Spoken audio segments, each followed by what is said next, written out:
Hey guys, tonight we're diving into a tale as old as time, or at least as old as the ancient Greeks liked to imagine time. Picture this. You're floating, half awake, in a world where gods squabble like siblings over a remote control, and mortals are just, well, pawns in their divine chess game. You might think you've got troubles, but imagine being literally crafted by the gods to unleash all the world's misery. Talk about a bad first day at work, right? So before you get comfortable, take a moment to like the video and subscribe, but only if you genuinely enjoy what I do here. And hey, let me know where you're winding down from tonight and what time it is for you. Now, dim the lights, maybe turn on a fan for that soft background hum, and let's ease into tonight's journey together. Our story, like many good Greek myths, begins not with a bang, but with a colossal grudge. You see, the king of the gods, Zeus, wasn't exactly thrilled with Prometheus. Prometheus, a titan of cunning intellect, had dared to defy Zeus's strict no-fire policy for mortals. He snatched a spark from the heavens, perhaps from the very forge of Hephaestus, and gifted it to humanity. This wasn't just a handy tool for cooking s'mores. Fire, to the Greeks, represented civilization, knowledge, and power, the very things that elevated humans from mere beasts.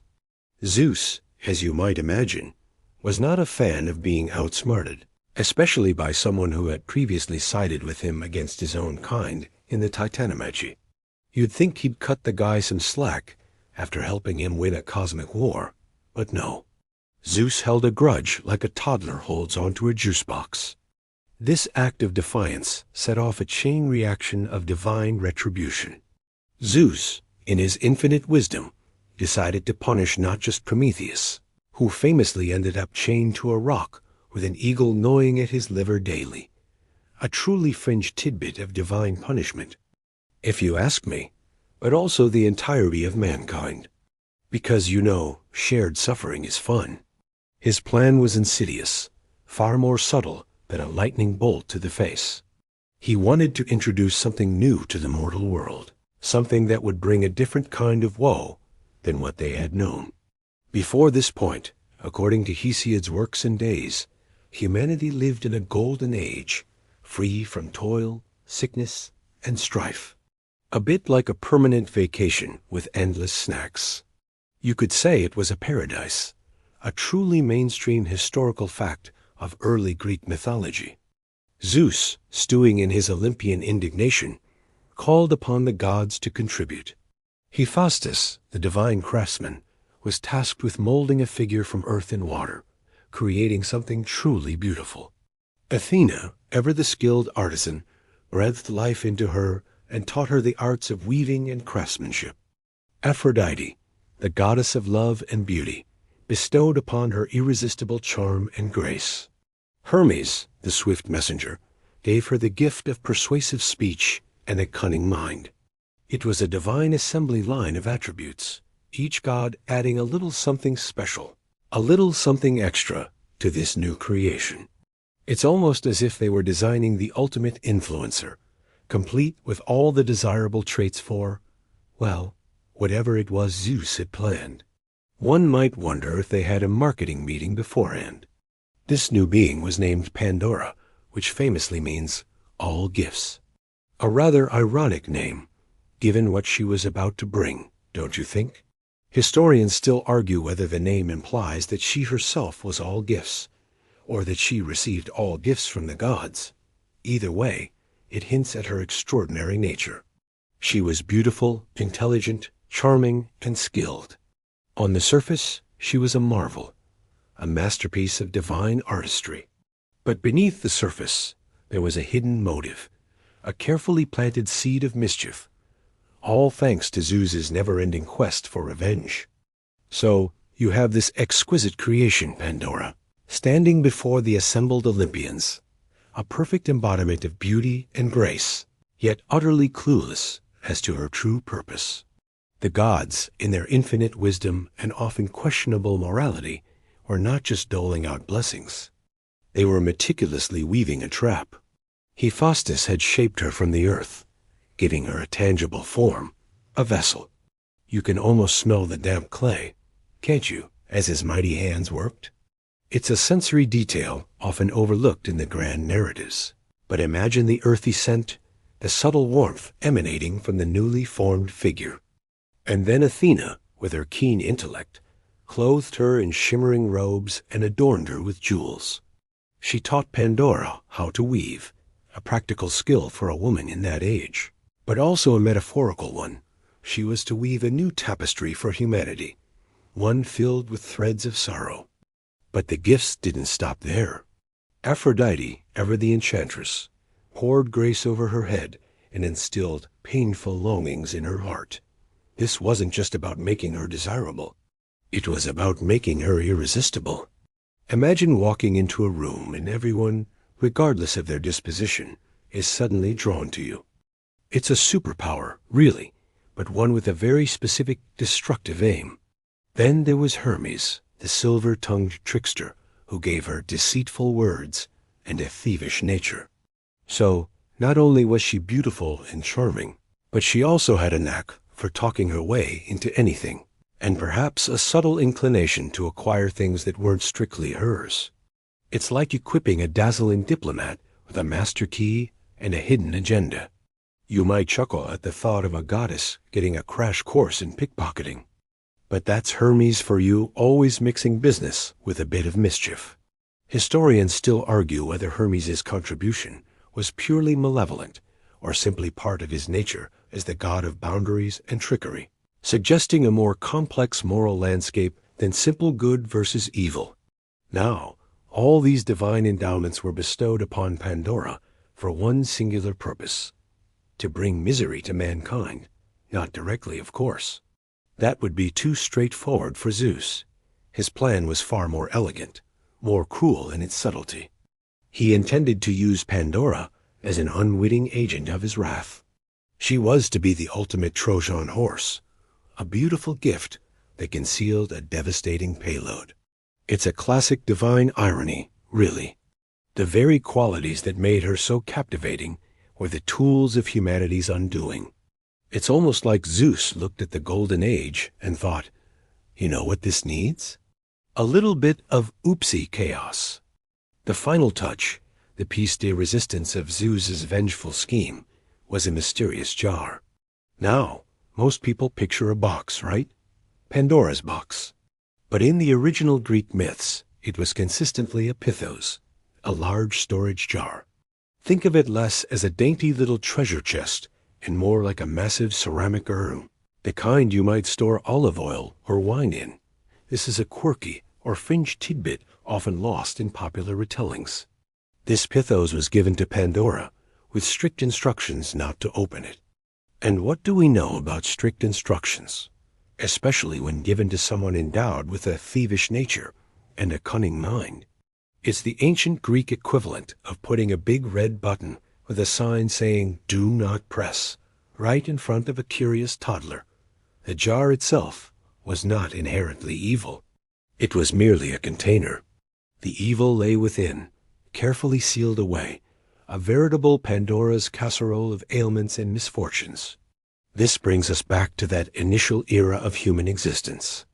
Before Pandora, humanity lived in blissful ignorance of hardship. They didn't know illness, didn't experience the pain of labor, didn't struggle with poverty or vice. It was an idyllic existence, a concept that forms a mainstream historical fact within the mythological framework of early human societies. Imagine never stubbing your toe, never catching a cold, never having to file taxes. Sounds pretty good, right? Zeus, however, decided humanity needed a dose of reality, a truly awful reality. So there you are, living in your Golden Age paradise, just happily existing, perhaps enjoying a delightful nap under an olive tree, completely unaware that a meticulously crafted, divinely irresistible woman is about to waltz into your life with a very special, very heavy jar. This is where Prometheus enters the stage, and bless his simple, well-meaning heart, he's about to make a monumental mistake. Prometheus, whose name literally means hindsight or afterthought, was Prometheus's brother. While Prometheus was all about foresight and clever planning, Epimetheus, as his name suggests, was, well, not so much. He was known for being a bit dim-witted, prone to acting first and thinking later, which, in the grand scheme of Greek mythology, almost always leads to trouble. It's like being given a complicated instruction manual and immediately throwing it out. "I'll figure it out," he probably thought. Famous last words, right? Now, Prometheus, being the clever one, had warned his brother repeatedly, never accept a gift from Zeus. He knew Zeus's vindictive nature, having experienced it firsthand with that eagle and liver situation we briefly mentioned earlier. Prometheus, in his infinite wisdom, saw a trap in every divine offering, especially when it came from the king of the gods. It was a perfectly reasonable mainstream historical fact of their relationship. Zeus gives, Zeus takes, usually with a side of pain. You'd think Epimetheus would have paid attention, perhaps even taken notes. But no, the allure of Pandora, her beauty, her charm, her persuasive words, proved to be too much for his simple nature. Imagine the scene. Pandora arrives, radiating charm and grace. You, as Epimetheus, are probably just dumbstruck. She's got that perfect smile, those captivating eyes, and a voice that could lull a centaur to sleep.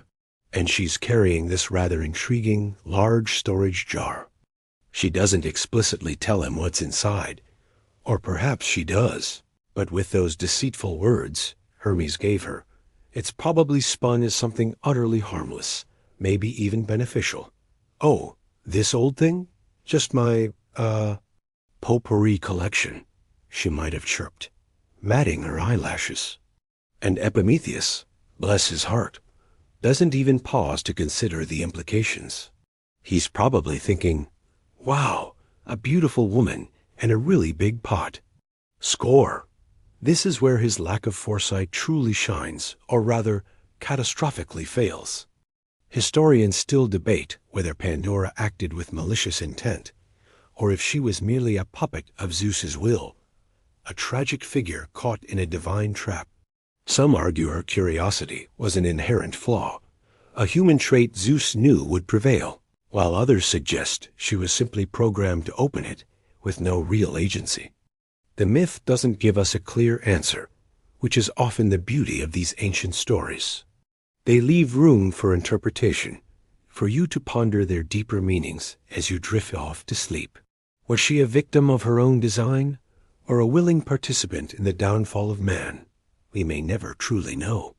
It's a bit like asking if your cat really understands what you're saying, or if it's just expertly pretending for extra treats. The moment Pandora and Epimetheus were together, the stage was set. Epimetheus, completely ignoring his brother's sage advice, welcomed Pandora into his home. He was smitten, utterly charmed, and perhaps a little bit gullible. He probably thought he was the luckiest man alive, completely unaware that he was about to usher in an era of unprecedented discomfort for everyone.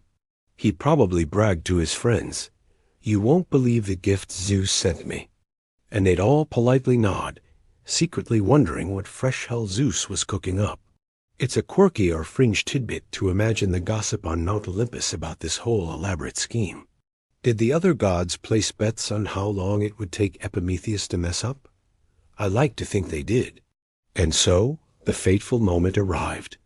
You're lounging comfortably, perhaps even drifting off to sleep, and in your mind's eye, you see Epimetheus, blissfully ignorant, standing before that imposing pithos.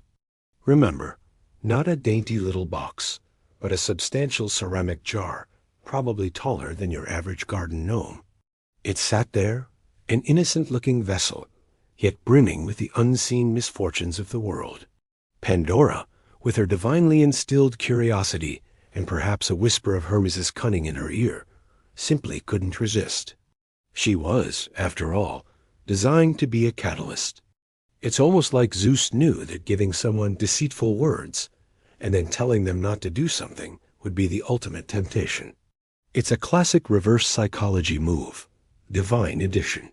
With a gentle touch, perhaps a soft click of the latch, or the scraping sound of a heavy lid being moved, Pandora opened the jar. And what happened next wasn't a sudden explosion of evil, but a creeping, insidious release. Imagine a dark, swirling mist, not thick and suffocating, but ethereal and pervasive, slithering out of the jar's mouth. This wasn't just a puff of smoke. It was the very essence of human suffering, given form. Out poured all the afflictions that had been locked away: sickness, old age, toil, famine, poverty, madness, vice, grief, and a myriad of other ills previously unknown to the Golden Age humans. It was a veritable swarm of woes, like an angry cloud of very tiny, very annoying bees, each carrying a sting of misfortune. You might think, well, that's just rude, and you'd be absolutely right. Before Pandora, humanity existed in a state of blissful ignorance. They knew no pain, no suffering, no struggle. Life was an endless summer afternoon, full of ease and contentment. This concept of a perfect, early human existence is a mainstream historical fact within Greek mythology, serving as a stark contrast to the world after Pandora. The opening of the jar marked the end of that idyllic era. Suddenly, the air was thick with unseen adversaries. Aches and pains replaced perfect health. The carefree days gave way to the need for hard labor. The notion of a guaranteed meal disappeared, replaced by the gnawing worry of hunger. It was, in essence, the birth of all the things we complain about on a Monday morning. The evils didn't just emerge. They spread rapidly, silently permeating every corner of the mortal world. You can almost feel the shift in the atmosphere, a subtle chill in the once warm air. These were not mythical monsters with fangs and claws, but abstract concepts, far more insidious because they couldn't be fought with a sword. How do you fight despair? How do you banish illness? These were new battles, fought within the very fabric of human existence. It's a quirky or fringe tidbit to consider that the ancients believed these abstract concepts could be contained in a physical vessel, a truly tangible representation of intangible suffering. Historians still argue about the exact nature of the evils released. Were they personified spirits, or simply the abstract forces themselves? The text suggests a tangible, almost living quality to them, flying out into the world. It paints a vivid picture of a world suddenly inundated with misfortunes, like uninvited guests at a very long, very depressing party. Pandora, seeing the horror of what she had done, must have felt a wave of despair herself, perhaps the very first ripple of that particular evil to return to its source. The story implies a sudden, irreversible change, a point of no return for humanity. Once the lid was off, there was no putting these troubles back in. It was a one-way trip for human suffering. So there you are, watching this swirling vortex of misery escape into the world, and suddenly, the once pristine air around you feels ... heavier, thicker, the weight of worry, the ache of sickness, the sting of sadness. All these abstract concepts that were once unimaginable are now a very tangible reality. Pandora, horrified by the immediate and devastating consequences of her actions, scrambled to replace the lid. Imagine the frantic desperation, the sound of the ceramic lid clunking back into place, a desperate attempt to undo the undoable. But it was too late. Almost all the evils had flown out, scattering across the entire mortal realm, finding their way into every nook and cranny of human existence. It's like trying to put smoke back into a bottle once it's escaped. Good luck with that. Yet, as the last wisps of darkness vanished, a single fluttering entity remained trapped within the jar. This was Elpis, or Hope. Pandora had managed to slam the lid shut just in time, containing this one solitary resident. This is a crucial detail, a mainstream historical fact of the myth that offers a glimmer of light in an otherwise rather bleak tale. But why was Hope left behind? Was it an oversight by Zeus? A divine slip-up? Or was it part of the plan all along, a cruel mercy, or perhaps the cruelest trick of all. Historians still argue whether hope remaining in the jar was a blessing or a curse. Some scholars suggest that if hope had escaped with the other evils, humanity would have been utterly consumed by despair, completely devoid of any reason to endure. In this view, hope is a necessary balm, allowing humans to cope with the influx of suffering. It's the little voice that tells you, tomorrow will be better, even when everything feels utterly rubbish. Without it, the world would be a very, very depressing place indeed. It's like trying to get out of bed on a Monday morning without the hope of coffee. Impossible, right? However, a more cynical interpretation suggests that hope remaining in the jar was actually the cruelest part of Zeus's punishment. If hope had escaped, perhaps humanity would have immediately grasped the full extent of their new, miserable existence and found a swift end to their suffering.